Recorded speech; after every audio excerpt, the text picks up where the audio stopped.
आगे बढ़ेंगे और समझेंगे राउल्ट्स लॉ। राउल्ट्स लॉ क्या है और किस तरह से राउल्ट्स लॉ वेपर प्रेशर को एक्सप्लेन करता है। तो इसके दो तरह के स्टेटमेंट हैं। पहला स्टेटमेंट हम बात करेंगे कि जो आपका राउल्ट्स लॉ है फॉर वोलेटाइल सॉल्यूट और नॉन वोलेटाइल सॉल्यूट। ठीक है, पहले तो मैं आपको बता दूं कि जो आपके पास सॉल्यूट होते हैं, सॉल्यूट आपके पास कितने तरीके के हो सकते हैं। वेपर के बेसिस पर, वेपर फॉर्मेशन के बेसिस पर आपके पास जो सॉल्यूट होंगे दो तरीके के होते हैं। एक तो आपका वोलेटाइल होगा, वोलेटाइल सॉल्यूट, और दूसरा आपके पास होता है non volatile solute, non volatile solute. ठीक, अब देखो वोलेटाइल सॉल्यूट में जैसे आपके पास आ गया कि कोई भी लिक्विड है, लिक्विड इन लिक्विड, ठीक है, जितने भी आपके पास लिक्विड होते हैं वो सभी किस में आएंगे, वोलेटाइल में आएंगे। ठीक है, जितने भी लिक्विड होते हैं वो वेपर बनाते ही है। जबकि जैसे मेरे पास है नॉन वोलेटाइल सॉल्यूट में जैसे NaCl हो गया, या फिर आपके पास शुगर हो गया, या फिर आपके पास यूरिया हो गया, राइट, ग्लूकोज हो गया आपके पास, ये इस तरह के जो सब्सटेंस है जिनका वेपर नहीं बनता है उन्हें बोलते हैं नॉन वोलेटाइल, क्योंकि हम इन्हें सॉल्यूट की तरह यहां पर ऐड कर रहे हैं। ठीक है, तो ये नॉन वोलेटाइल सॉल्यूट के फॉर्म में आपके पास होंगे सोडियम क्लोराइड, यूरिया, शुगर या ग्लूकोज या कुछ अदर जो सॉलिड हैं वो किस में आएंगे, अदर सॉलिड किस में आएंगे, नॉन वोलेटाइल सॉल्यूट में आएंगे। ठीक है, जिनका वेपर नहीं बनता है, जिनका वेपर नहीं बनता है, जो वेपराइज नहीं हो पाते हैं, ऐसे सॉलिड, जिनका वेपराइजेशन नहीं हो पाता है, ऐसे सॉलिड किस में आएंगे, नॉन वोलेटाइल सॉल्यूट में आएंगे। और जिनका वेपराइजेशन हो जाता है उन्हें हम बोलेंगे वोलेटाइल सॉल्यूट। ठीक, तो आगे समझते हैं। दो फॉर्म होगा आपका राउल्ट का, एक तो वोलेटाइल के बेसिस पे होगा और दूसरा नॉन वोलेटाइल के बेसिस पर होगा। देखो सबसे पहले हम बात करेंगे Raoult's law. Raoult's law for volatile solute, volatile solute, volatile solute के लिए राउल्ट्स लॉ किस तरह से होता है तो देखते हैं। अगर हम बात करें वोलेटाइल सॉल्यूट की, तो सॉल्वेंट तो आपके पास ऑलरेडी लिक्विड फॉर्म में, यहाँ पर सॉल्वेंट ऑलरेडी क्या है, लिक्विड फॉर्म में है आपके पास। यहाँ पर सॉल्वेंट एज अ सॉल्वेंट क्या है, वोलेटाइल है, यानी कि यहाँ पर लिक्विड फॉर्म में है। और यहाँ पर हम कुछ ऐसा मटेरियल ऐड कर रहे हैं, यानी कि सॉल्यूट ऐड कर रहे हैं जो कि कैसा है, वोलेटाइल है। ये भी आपका वोलेटाइल हो गया और ये भी आपका कैसा है, वोलेटाइल हो गया, दोनों वोलेटाइल है, राइट। तो यहाँ पर देखिए जरा, अगर मैं बात करूं यहाँ पर, ये आपका लिक्विड का लेवल हुआ सपोज यहाँ तक, तो आप समझ सकते हो अगर मैं सॉल्वेंट को A से डिनोट करूं और सॉल्यूट को मैं B से डिनोट करूं, सॉल्यूट को B से डिनोट करूं, तो यहां से सॉल्वेंट भी ऊपर जा रहा होगा, यानी कि A भी ऊपर जा रहा है, वेपर बना रहा है, और जो B के पार्टिकल्स होंगे वो भी ऊपर जाएंगे, यानी कि वेपर बना रहा होगा, राइट। तो जब यहाँ पर इक्विलिब्रियम स्टेबलाइज हो जाएगा, यानी कि इक्विलिब्रियम कंडीशन बन जाएगी, तो वहां पर जो इसके ऊपर सरफेस के ऊपर प्रेशर होगा that will be due to, किसकी वजह से होगा, ए की वजह से भी होगा और बी की वजह से भी होगा। जो आपका, क्योंकि दोनों वोलेटाइल है, तो दोनों वोलेटाइल होने का मतलब है कि इस सरफेस के ऊपर, लिक्विड सरफेस के ऊपर जो प्रेशर एक्सर्ट किया जाएगा वो दोनों पार्टिकल करेंगे, ए भी करेगा और बी भी करेगा। मतलब प्रेशर जो यहाँ पर टोटल प्रेशर होगा that will sum of the partial pressure of A plus partial pressure of B. तो सिंपली राउल्ट्स लॉ जो आपके पास होता है, Raoult's law for volatile solute, वो आपको ये बताता है कि vapour pressure over a liquid when there is the volatile solute that will be directly proportional to the vapor pressure of that component in pure state multiplied by mole fraction. That means आपके पास जो भी component है, जो भी component है उसका partial pressure को हम किससे डिनोट कर रहे हैं, ए से। पार्शियल प्रेशर ऑफ ए, यहाँ पर जो प्रेशर होगा ड्यू टू द ए, उसे हम डिनोट कर रहे हैं यहाँ पर ए से, equal to P naught A X A, right. ये आपका राउल्ट्स लॉ के अकॉर्डिंग आ रहा है। राउल्ट्स लॉ के अकॉर्डिंग आपका यहाँ पर एक कॉन्सेप्ट आया कि जो पार्शियल प्रेशर है ए के द्वारा due to the A component that will be equal to P naught A X A. P naught A X A, P naught A का मतलब ये हुआ कि जो आपके पास लिक्विड ए है वो प्योर फॉर्म में उसका प्रेशर कितना था। ठीक है, ये आपके पास क्या इंडिकेट कर रहे हैं, प्योर फॉर्म, प्योर फॉर्म में pressure, pressure in pure form, pressure in pure form. ठीक है, मतलब अगर आपके पास जैसे यहां पर मैं रख लूं कि आपके पास केवल यहां पर ए कंपोनेंट है, तो ए कंपोनेंट का यहां पर जो प्रेशर होगा उसको हम बोलेंगे पी नॉट ए। ठीक है, यहां पर दूसरा कंपोनेंट नहीं है, तो यहां पर जो प्रेशर होगा उसे हम डिनोट कर रहे हैं पी नॉट ए से, राइट। इसी तरह से कंपोनेंट बी के लिए राउल्स लॉ के अकॉर्डिंग हम लिख सकते हैं P B equal to P naught B X B, इस तरह से लिख सकते हैं, राइट। और यहां पर भी आपके पास पी बी क्या होगा, जब आपके पास बी कंपोनेंट एकदम अलग है, अकेला है, ठीक है, तो यहां पर जो बी का प्रेशर होगा उसको हम बोलेंगे पी नॉट बी। ये कब होगा, जब आपके पास लिक्विड प्योर फॉर्म में होगा, यानी कि उसके साथ कोई भी अदर कंपोनेंट नहीं है, तब आप बी के प्रेशर को पी नॉट बी लिख रहे हो और ए के प्रेशर को पी नॉट ए लिख रहे हो। जब दोनों को आपने मिक्सअप किया तो यहाँ पर प्रेशर में कुछ चेंजेस देखने को हमें मिलेगा। तो यही प्रेशर हम किस तरह से डिनोट कर रहे हैं, ए के प्रेशर को हम P A equal to P naught A X A, यानी कि मोल फ्रैक्शन के डायरेक्टली प्रोपोर्शनल हो गया। ठीक है, क्योंकि ये तो कांस्टेंट है, अगर हम ये कांस्टेंट हटा दे तो आपके पास क्या आएगा, P A proportional X A, और यहां पर आपके पास आएगा P B proportional X B. ये तो कांस्टेंट हुआ, क्योंकि कोई भी लिक्विड अगर आपके पास है प्योर फॉर्म में है तो पर्टिकुलर टेम्परेचर पर उसका वेपर प्रेशर डेफिनेट होगा, राइट।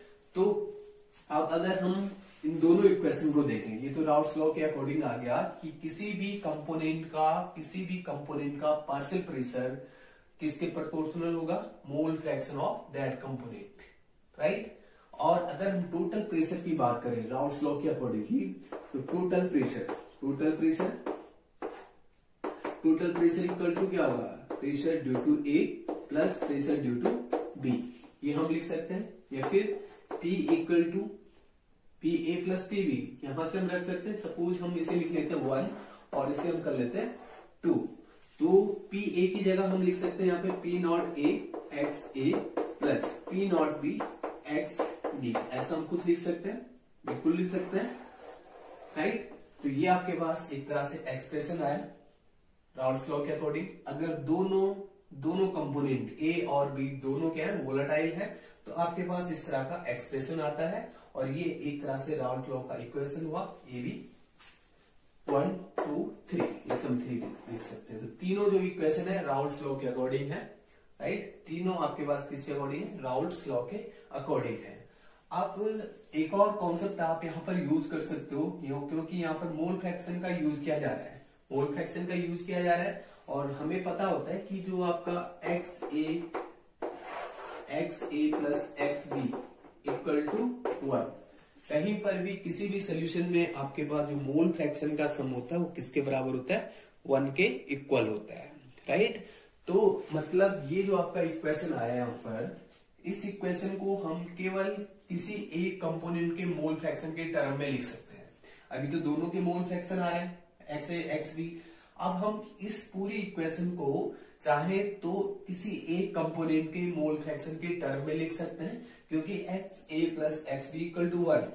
तो आप यहां पर क्या कर सकते हो, आप यहां पर कर सकते हो कि X A equal to 1 minus X B कर सकते हो, कोई प्रॉब्लम नहीं है, राइट। तो दैट मीन्स इस इक्वेशन में आप कुछ ऐसा भी कर सकते हो, pressure equal to P naught A, और एक्स ए की जगह हम लिख सकते हैं 1 minus X B plus P naught B X B, ऐसा लिख सकते हैं, राइट। और इसे सॉल्व करोगे तो P इक्वल तो आपके पास आएगा पी नॉट ए मल्टीप्लाई किया हमने, minus P naught A X B plus P naught B X B, और फर्दर और सिंप्लीफाई अगर आप इसे करोगे और स्ट्रेट लाइन की इक्वेशन से कंपेयर करोगे तो उस फॉर्म में भी आप इसे एक्सप्रेस कर सकते हो। और मैं इसे लिख सकता हूं P naught B minus P naught ए। ठीक है, ये वाला मैंने ले लिया, पी नॉट बी को पहले लिख दिया, P naught B minus P naught A, और इन दोनों में एक्स बी कॉमन है, प्लस पी नॉट ए। ऐसा भी आप इसे लिख सकते हैं इस इक्वेशन को। ठीक है, क्योंकि आपको पता है कि X A plus X B equal to 1, इसी का हमने यूज किया और एक्स ए की जगह पर हमने 1 माइनस एक्स बी पुट किया, तो ये आपका इक्वेशन आता है। और ये वाला जो इक्वेशन हमारे पास है, this is similar to y equal to M X plus C. मतलब ये हुआ कि जो आपका ये एक्सप्रेशन निकल कर आया, ये स्ट्रेट लाइन की इक्वेशन से मैच कर रहा है। और अगर स्ट्रेट लाइन की इक्वेशन से मैच कर रहा है तो अगर हम ग्राफ प्लॉट करें प्रेशर के बीच में, प्रेशर और एक्सपी के बीच में, प्रेशर और एक्सबी के बीच में अगर हम यानी कि मोल फ्रैक्शन ऑफ बी के बीच में ग्राफ प्लॉट करें तो आपका क्या आएगा, एक स्ट्रेट लाइन आएगा, स्ट्रेट लाइन आएगा, राइट। तो ये आपका पहला पहला पहला पहला तरीका है। जब आपके पास वोलेटाइल सॉल्यूट होगा तो इस तरह से आपका एक्सप्रेशन आएगा राउल्ट्स लॉ के अकॉर्डिंग, राइट। अच्छा, आगे बढ़ते हैं और दूसरा हम देखते हैं Raoult's law for non volatile solute. Raoult's law for non volatile solute, for non volatile solute. ठीक है, फर्स्ट वाले में देखा आपने कि फर्स्ट वाले में आपको क्या ध्यान रखना है, जब वोलेटाइल होगा कि वेपर प्रेशर जो लिक्विड के ऊपर होगा वो दोनों कंपोनेंट के पार्शियल वेपर प्रेशर के बराबर होगा। आप लिख सकते हो कि जो आपके पास वेपर प्रेशर होगा, अगर दोनों कंपोनेंट वोलेटाइल है तो total vapour pressure will be sum of the partial pressure of both component, right. अब आपके पास है non volatile solute, non volatile solute पहले समझ लेते हैं, फिर हम इसे देखते हैं इसका मैथमेटिकल एक्सप्रेशन। सपोज करो कि आपके पास कोई लिक्विड है, ये ऐसा कोई लिक्विड है, ठीक। अब यहां पर कंपोनेंट हमारे पास केवल, अभी मैं मान लू यहां पर कि आपका सॉल्वेंट है, और सॉल्वेंट कैसा है, वोलेटाइल है। सॉल्वेंट आपका क्या है, वोलेटाइल है। तो यहां पर जो वेपर होगा, ये वेपर होगा, ये वेपर होगा, ठीक है। ये वेपर प्रेशर एग्जर्ट कर रहा होगा, राइट। ये जो पार्टिकल्स है किसके, सॉल्वेंट के, ये वेपर प्रेशर एग्जर्ट कर रहे हैं, कंटेनर क्लोज है, राइट। अब आगे अगर हम बात करें कि इस सॉल्वेंट में हमने क्या कर दिया, इस सॉल्वेंट में हमने कोई नॉन वोलेटाइल सॉल्यूट ऐड कर दिया, ठीक। इस सॉल्वेंट में हमने कोई नॉन वोलेटाइल सॉल्यूट ऐड कर दिया, जिसके जो पार्टिकल्स है मैं डार्क करके दिखा रहा हूं, ऐसा कुछ दिखा रहा हूं, ठीक है, ऐसा कुछ। ये आपके पास किसके पार्टिकल है, ये पार्टिकल्स है non volatile solute, non volatile solute, ठीक है, नॉन वोलेटाइल सॉल्यूट के पार्टिकल्स हैं। ये जो डार्क में आपको दिख रहा है, डार्क, ये आपके पास नॉन वोलेटाइल सॉल्यूट के पार्टिकल्स हैं। अब होगा क्या, क्योंकि यहां पर कुछ सरफेस पर कौन कवर कर गया, नॉन वोलेटाइल सॉल्यूट के पार्टिकल कवर कर गए, तो इसलिए जो पार्टिकल यहां से आगे बढ़ रहा होगा, बहुत कम पार्टिकल आगे बढ़ेंगे, बहुत कम पार्टिकल सॉल्वेंट के आगे बढ़ पाएंगे, क्योंकि सॉल्वेंट वोलेटाइल है, वो तो भागेगा वहां से, लेकिन उसे कौन रोक रहा है, ये जो आपके पास वोलेटाइल नेचर के, नॉन वोलेटाइल नेचर के सॉल्यूट पार्टिकल है, उन्हें आगे नहीं बढ़ने देगा। यानी कि पार्टिकल बहुत कम इस सरफेस के ऊपर सॉल्वेंट के पहुंच पाएंगे कि जो कि क्या कर रहे होंगे, वेपर प्रेशर एग्जर्ट कर रहे होंगे। बात समझ गए होंगे आप। पहले तो आपके पास केवल सॉल्वेंट था, तो सरफेस के ऊपर, इस सरफेस के ऊपर मैक्सिमम क्वांटिटी में सॉल्वेंट के पार्टिकल थे, और वो पार्टिकल लिक्विड के ऊपर प्रेशर एग्जर्ट कर रहे थे। लेकिन आपने जब नॉन वोलेटाइल सॉल्यूट ऐड किया इस सॉल्वेंट में, तो आपने देखा कि कुछ सरफेस एरिया किसके द्वारा कवर हो गया, नॉन वोलेटाइल सॉल्यूट के द्वारा कवर हो गया। अब जब ये कवर हो जाएगा एरिया, तो इसका मतलब यहाँ पर जो नॉन वोलेटाइल जो वोलेटाइल सॉल्वेंट के पार्टिकल्स होंगे, जो सॉल्वेंट के पार्टिकल्स होंगे कम पहुंच पाएंगे सरफेस के ऊपर। दैट मीन्स इनका जो क्वांटिटी होगा यहाँ पर वो कम होगा, और कम होगा तो प्रेशर भी क्या होगा, कम एक्सर्ट होगा। ठीक, तो मतलब आप ये कह सकते हो कि जब आप नॉन वोलेटाइल सॉल्यूट ऐड करोगे, जब आप क्या करोगे, on adding non volatile solute vapour pressure क्या होगा, रिड्यूस, वेपर प्रेशर रिड्यूस। ठीक है, वेपर प्रेशर रिड्यूस होगा, ये आपने देखा। ठीक है, क्योंकि कुछ सरफेस एरिया किसने कवर कर दिया, नॉन वोलेटाइल सॉल्यूट ने कवर कर दिया, इसलिए वेपर प्रेशर डिक्रीज होगा। ठीक, अब इसका मतलब आप ये भी कह सकते हो कि जैसे कि आपने अभी तक देखा राउल्ट्स लॉ के अकॉर्डिंग, या फिर यहां पर आप एक और बात कह सकते हो कि जो आपके पास यहाँ पर टोटल वेपर प्रेशर होगा, total vapour pressure over a liquid surface that is only due to solvent.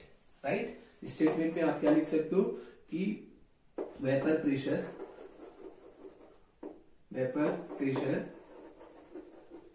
Is only due to solvent particle, solvent. ठीक है, only due to solvent. Vapour pressure जब आपके पास एक नॉन वोलेटाइल आ गया वहां पर, तो नॉन वोलेटाइल आने की वजह से वहां पर जो वेपर प्रेशर होगा that is only due to solvent, not due to non volatile. ठीक, प्रेशर डिक्रीज हुआ, और जब डिक्रीज हो रहा है तो वहां पर जो प्रेशर होगा that is only due to the solvent. Right, अब इसको थोड़ा सा मैथमेटिकली हम देखें तो राउल्ट्स लॉ तो पहले तो ये बोलता था कि आपके पास जो वेपर प्रेशर होगा किस पे डिपेंड करेगा, P naught A X A, और ए को हम यहां पर मान लेते हैं सॉल्वेंट। ये आपके पास क्या है, ए सॉल्वेंट है, और बी को हम मान लेते हैं एज अ सॉल्यूट, बी आपका सॉल्यूट हुआ। अब देखो, क्योंकि यहां पर जो प्रेशर होगा केवल किसकी वजह से होगा, सॉल्वेंट की वजह से होगा, इसकी वजह से तो कोई भी प्रेशर नहीं होगा। ठीक है, तो दैट मीन्स इसका तो कंट्रीब्यूशन जीरो होगा। अगर हम प्रेशर की बात कर रहे हैं, वेपर प्रेशर की बात कर रहे हैं, तो आपके पास एक्सप्रेशन था इससे पहले P A plus P B, मतलब टोटल प्रेशर किसकी वजह से आएगा, ए की वजह से और बी की वजह से। अब यहां पर केवल ए के पार्टिकल है, केवल ए के पार्टिकल है, बी के कोई पार्टिकल नहीं है। यहाँ पर बी के कोई भी पार्टिकल सरफेस के ऊपर नहीं है, तो इसका मतलब partial pressure due to B क्या हो जाएगा, जीरो हो जाएगा। ठीक है, partial pressure over a surface due to B is equal to zero, तो मतलब ये तो आपका जीरो हो गया। राइट, तो दैट मीन्स इसका तो कॉन्ट्रीब्यूशन नहीं होगा, फिर इसे हम हटा देंगे, इसका कोई मतलब नहीं रहता यहाँ पर। तो that means we can write P equal to P A की जगह मैं क्या लिख सकता हूँ, partial pressure of A X A, ऐसा लिख सकता हूं। राइट, टोटल प्रेशर केवल किसकी वजह से, सॉल्वेंट की वजह से, तो ये आपके पास आया। अगेन यहां पर भी आप क्या कर सकते हो, एक और ट्रिक आप यूज कर सकते हो, X A plus X B equal to 1, और जब इस तरह से होता है तो आपको पता है कि X A equal to 1 minus X B के टर्म में आप इसे रिप्रेजेंट कर सकते हो।